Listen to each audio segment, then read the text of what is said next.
Magandang gabi po. Mag-share lang po ako ng Word of God. Ito po ay saglit lang dahil pababa na rin po kami. Don't worry, hindi po ako mangingi ng pera. And gusto ko lang po i-take po yung opportunity na tayo po ay magkakasama sa jeep.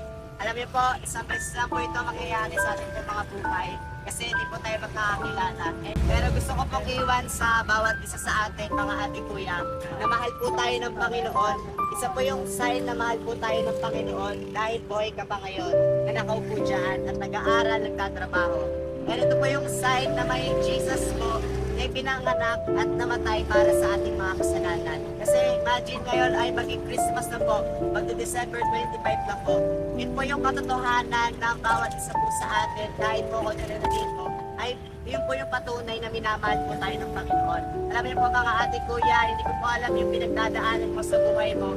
Hindi ko alam yung struggle mo, yung problema mo sa sarili mo, yung personal na